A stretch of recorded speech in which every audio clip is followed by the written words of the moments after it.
बिस्मिल्लाहिर्रहमानिर्रहीम। अस्सलाम वालेकुम स्टूडेंट्स। एक्सरसाइज हमारे पास है 9th मैथ की 4.1 और क्वेश्चन नंबर 3 हमारे पास है। इसमें हमने फैक्टराइजेशन करनी है। कह रहा है फैक्टराइज। क्वेश्चन नंबर 1 हमारे पास दिया हुआ बेटा x square plus x and -12। ये हमारे पास क्वेश्चन दिया हुआ है। अब पहले मैंने जैसे आपको बताया था सारे क्वेश्चन नंबर 2 में ना प्लस के थे हमारे पास, तो हमें फैक्टर लेने में कोई ऐसा प्रॉब्लम नहीं आ रहा था। लेकिन यहाँ पे अब देखें दो वैल्यू प्लस की हैं, ये भी प्लस है, ये भी प्लस है और ये माइनस है। तो वही हमने दो रूल अप्लाई करने हैं कि पहली और आखिरी वाली वैल्यूज़ को हमने क्या करना है, मल्टीप्लाई करना है। यानी कि ये बनेगा हमारे पास -12x²। तो हमने दो नंबर ऐसे ढूंढने हैं जिनको मल्टीप्लाई करें तो क्या आना चाहिए, -12x² आना चाहिए। और प्लस या माइनस करें तो हमारे पास क्या आना चाहिए, x आना चाहिए, सिंपल x आना चाहिए, यानी कि 1x आना चाहिए। ठीक है। तो अगर मैं देखता हूँ जैसे हमारे माइंड में आता है जी कि 4 को अगर मैं 3 से मल्टीप्लाई करूँ तो 12 आ रहा है मेरे पास। लेकिन इन्हीं दो नंबर्स को या तो मैं प्लस करूँगा या माइनस करूँगा तो मेरे पास सिंगल x आना चाहिए। तो उसमें हमारे पास क्या होगा कि तो इसमें हमारे पास अगर मैं 4 को प्लस का कर दूं, 4 प्लस हो गया, और अगर ये माइनस का हो जाए -3x, तो आपको पता है कि 4 में से जब 3 होगा तो हमारे पास क्या बच जाएगा, x बच जाएगा। तो वही हमें रिक्वायर्ड है। तो इसका मतलब ये हुआ कि 4 के साथ जो है x², उसके साथ प्लस का साइन आ जाएगा, और 3 के साथ किसका साइन आ जाएगा, -3x हो जाएगा, और ये -12 हो गया। अब इसको मल्टीप्लाई करेंगे तो 4 3 12, तो माइनस का साइन आएगा, -12x² बनेगा, क्योंकि मल्टीप्लाई के अंदर प्लस माइनस माइनस आ जाता है हमारे पास। तो यहाँ पे ये फैक्टर बन गए। मैं इसमें से x कॉमन लेता हूँ तो यहाँ पे x +4 आ गया। अब ये दोनों माइनस के हैं, आप इसको देख सकते हैं यहाँ पे x +4 आ रहा है, इसका मतलब यहाँ पे हमें प्लस चाहिए। तो मैं -3 कॉमन लेता हूँ, -3 कॉमन लिया, माइनस भी बाहर 3 भी बाहर, यहाँ पे x बच गया। ये माइनस इसको भी प्लस कर दिया और इस माइनस ने इसको भी क्या कर देना है, प्लस कर देना है। तो 3 4 का क्या बन गया, 12। ये दोनों सेम आ गया आपके पास। इसका मतलब हमारे फैक्टर बिल्कुल ठीक बने थे। अब ये दो दफ़ा आया तो मैं इसको एक दफ़ा लिख देता हूँ, x +4, और बाकी हमारे पास क्या बचा, x -3 आ गया। तो ये हमारे पास क्या हो गया, इसका आंसर हो गया। अब क्वेश्चन नंबर 2 को हम देखते हैं। क्वेश्चन नंबर 2 में हमारे पास किस तरह से उसे सॉल्व किया हुआ, कह रहा है x² + 7x + 10। अब हमने क्या करना है, सिंपली वही बात, पहला रूल है जी, पहली और तीसरी वैल्यू 10x² आ गया, और प्लस माइनस करें तो क्या आना चाहिए, 7 आना चाहिए। तो हमारे पास क्या फैक्टर बनेंगे, अगर मैं 5 और 2 को साथ लेके चलता हूँ, किसको, 5 और 2 को साथ लेके चलता हूँ, 5 × 2 हमारे पास 10 आ गया, और जब मैं इन्हीं को प्लस करूँगा तो मेरे पास क्या आ जाएगा, 7 आ जाएगा। ठीक है जी। तो इसका मतलब ये हमारे पास पॉसिबल हो सकता है कि x² + 5x + 2x + 10 आ गया हमारे पास। ठीक है जी। तो मैं इसमें से x कॉमन ले लेता हूँ, हमारे पास क्या बचा, x + 5 बचा, और यहाँ से मैं +2 कॉमन ले लेता हूँ तो यहाँ पे x + 2 5 10, ये हमारे पास बच गया। दोनों सेम वैल्यूज़ आ गई। इसको मैंने एक दफ़ा लिख दिया x + 5, और यहाँ पे मैंने क्या कर दिया, x + 2 लिख दिया। तो ये हमारे पास क्या आ गया, आंसर आ गया। क्वेश्चन नंबर 3 को जब हम देखते हैं, क्वेश्चन नंबर 3 में हमारे पास किस तरह से वो उसको सॉल्व करता है। क्वेश्चन नंबर 3 में कहता है जी कि x² -6x + 8, यहाँ पे फिर माइनस आ गया है। दो वैल्यूज़ को मल्टीप्लाई करें तो आपके पास प्लस का 8x² आना चाहिए, प्लस का, क्योंकि ये भी प्लस है और ये भी प्लस है, और प्लस या माइनस करें तो हमारे पास -6x आना चाहिए। तो अगर मैं ये देखता हूँ कि मेरे पास जो फैक्टर बने हुए हैं वो 4 × 2 है, 4 to the 8, सिंपली 8x² आ जाएगा जब मैं इनके साथ x लगा दूंगा। अब -6x कैसे आएंगे, इसमें हमें देखना पड़ेगा। आपको पता है, अब आपने ये बात याद रखनी है कि माइनस को जब माइनस से मल्टीप्लाई करें तो हमारे पास माइनस माइनस प्लस हो जाता है। ठीक है। माइनस माइनस हमारे पास क्या हो जाता है, प्लस हो जाता है जब हम उसको मल्टीप्लाई करते हैं। और प्लस को जब माइनस से मल्टीप्लाई करें तो प्लस माइनस माइनस, माइनस को जब प्लस से मल्टीप्लाई करें तब भी माइनस, यानी कि चाहे पहले प्लस आ जाए या बाद में प्लस आ जाए, माइनस प्रोमिनेंट रहता है हमेशा, ये आपने याद रखना है। और अगर हम प्लस को प्लस से मल्टीप्लाई करते हैं तो आपको पता है हमारे पास प्लस ही आएगा। तो यहाँ पे अगर मैं दोनों वैल्यूज़ के साथ माइनस लगाता हूँ, जो हमारी ये वाली कंडीशन बन रही है, तो दोनों वैल्यूज़ के साथ माइनस लगाने से 4 to the 8, तो माइनस माइनस आपस में प्लस मल्टीप्लाई होकर क्या हो जाएंगे, प्लस, यानी कि ये माइनस इस माइनस का इफेक्ट क्या कर देगा, ख़त्म कर देगा। तो मेरे पास यहाँ पे क्या बन गया 8x² प्लस हमारे पास x² आ जाएगा हमारे पास यहाँ पे, और उसके बाद मैं लिख देता हूँ -4x - 2x प्लस 8 आ गया यहाँ पे। अब मैं इसमें से x कॉमन ले लेता हूँ तो हमारे पास x - 4 बच जाएगा, और मैं -2 कॉमन लेता हूँ तो क्योंकि ये माइनस है और ये प्लस है, मुझे यहाँ माइनस चाहिए तो -2 कॉमन लिया, x ये माइनस इस प्लस को क्या कर देगा -2 4 दा 8 आ गया, दोनों सेम आ गए हमारे पास। x - 4 बच गया एंड x - 2 बच गया। ये हमारे पास क्या आ गया बेटा, इसका आंसर आ गया। अब हम क्वेश्चन नंबर 4 को देख लेते हैं कि क्वेश्चन नंबर 4 को हम किस तरह से अटैम्प्ट कर सकते हैं। वो हमारे पास है x² - x - 56 है। तो 56 वही बात, इन दोनों को मल्टीप्लाई करना है, दो नंबर ऐसे ही जिनको हम मल्टीप्लाई करें तो 56 आए, तो यहाँ भी माइनस है यहाँ भी माइनस है, तो 8 7 दा हमारे पास दो नंबर ऐसे बनते हैं 8 7 दा 56। ठीक है जी, ये तो हो गया।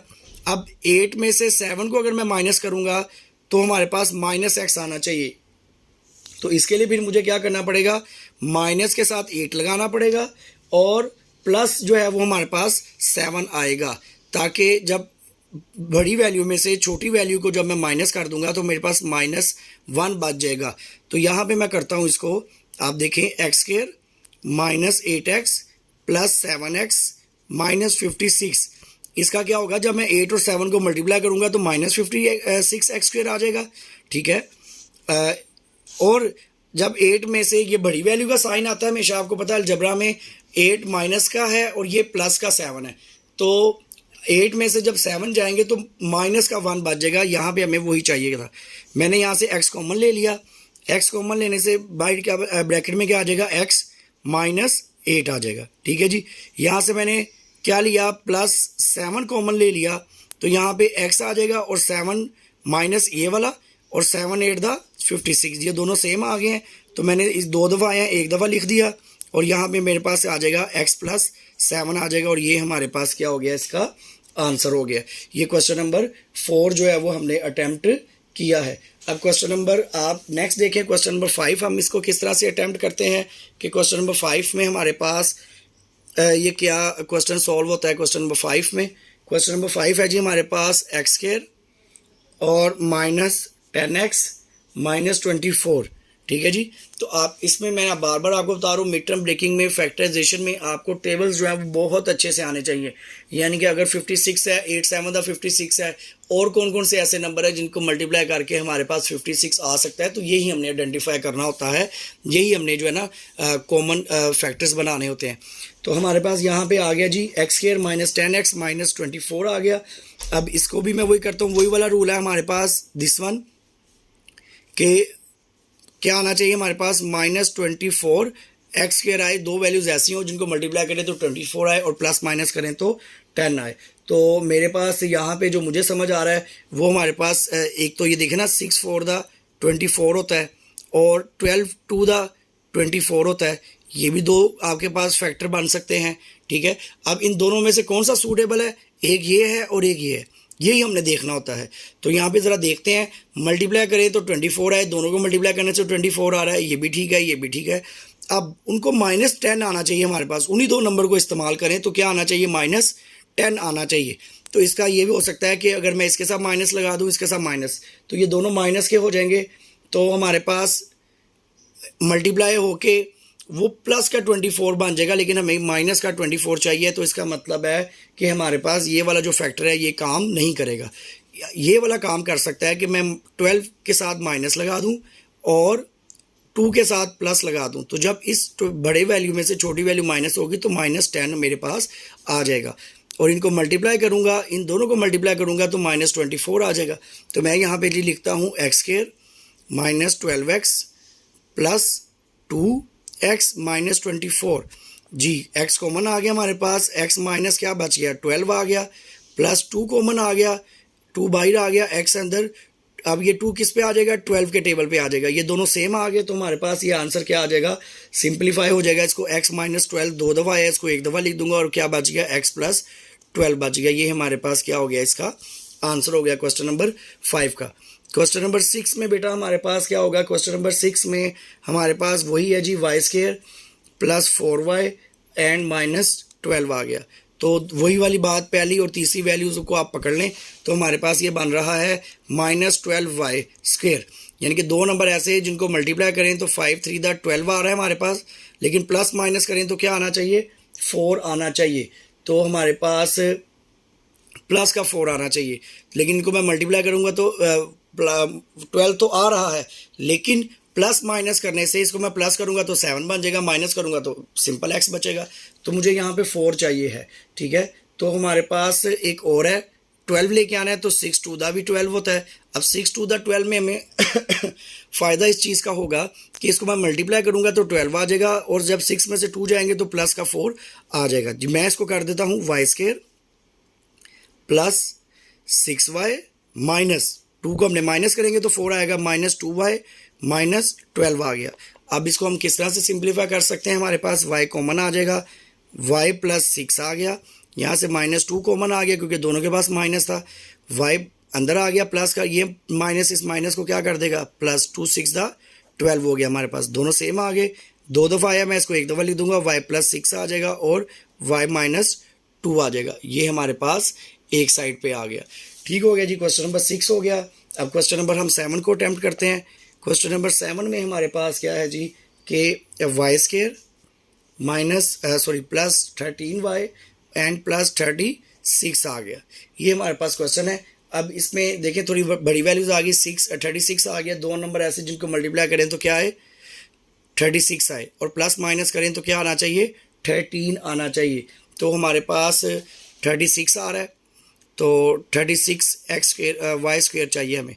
तो दो नंबर ऐसे कौन से होंगे, दो नंबर ऐसे जी, एक तो हमारे पास हो सकता है 9 4 36 होता है, और एक 12 1 12 12 2 24 और 12 3 36 आ गया, 12 3 36 आ गया। तो ये भी आ सकता है और ये भी पॉसिबल है हमारे पास, ठीक है जी। अब हम दोनों में से देखना है कि हमारे लिए दोनों में से कौन से सूटेबल है। इन दोनों को मल्टीप्लाई किया, 36 आ गया, ये ठीक हो गया, लेकिन इनमें से प्लस माइनस करेंगे तो 13y आना चाहिए, तो दो इसमें से नहीं आ सकता। तो इसका मतलब है हम 9 और 4 को पिक कर लेंगे। 9 और 4 को पिक करने से क्या हो जाएगा हमारे पास कि इसमें हम इस तरह से करते हैं जी, y² plus 9y plus 4y and plus 36 आ गया हमारे पास, ठीक है जी। मैं यहाँ से y कॉमन ले लेता हूँ, y प्लस 9 बच गया, यहाँ से प्लस 4 कॉमन आ जाएगा क्योंकि सेम टेबल पे जाएंगे, तो y प्लस 4 9 36 दोनों सेम आ गए, तो हमारे पास y प्लस 4 बच गया एंड y प्लस 9 जो 2 दफ़ा था मैंने उसको एक दफ़ा लिख दिया, ठीक है जी। तो ये हमारे पास आंसर आ गया। क्वेश्चन नंबर 7 कंप्लीट हो गया। क्वेश्चन नंबर 8 देखते हैं। क्वेश्चन नंबर 8 में बेटा हमारे पास दिया हुआ है x² -x एंड -2 है। तो जब इस तरह का बड़ा सिंपल सा क्वेश्चन आए ना, बड़ी लोएस्ट वैल्यू उसने दी हुई हों, तो समझ जाएं ऑलमोस्ट इस तरह से होता है कि यही चीज़ें इनके फैक्टर होती हैं। यानी कि दो नंबर ऐसे जिनको मल्टीप्लाई करें तो 2x² आए और प्लस माइनस करें तो क्या आना चाहिए, माइनस का x आना चाहिए। तो सिंपल सी बात है, मैं आपके सामने बनाता हूँ भी फैक्टर x² आ जाएगा और -2x आ जाएगा और प्लस का x एंड -2। ये मैंने 2x और x यही वाले कॉमन ले लिए, किस तरह से, यानी कि यही वाले फैक्टर बना लिए। तो इस तरह से क्या, किस तरह से मैंने इसको किया है, -2x, जब माइनस में से एक x को माइनस करेंगे तो -x बच गया, जब इनको मल्टीप्लाई करेंगे तो हमारे पास क्या आ जाएगा, -2x² आ जाएगा। तो मैं यहाँ से इसमें से x कॉमन ले लेता हूँ, x -2 आ गया, और मैं यहाँ से x -2 आ गया और यहाँ से मैं +1 कॉमन ले लूँगा तो मेरे पास सिंपल x -2 आ जाएगा, ठीक है जी।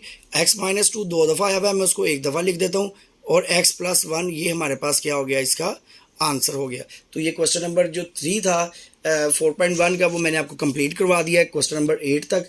अगर आप इसके बारे में कोई भी क्यूरी है तो आप कमेंट्स के अंदर पूछ सकते हैं। Thank you so much.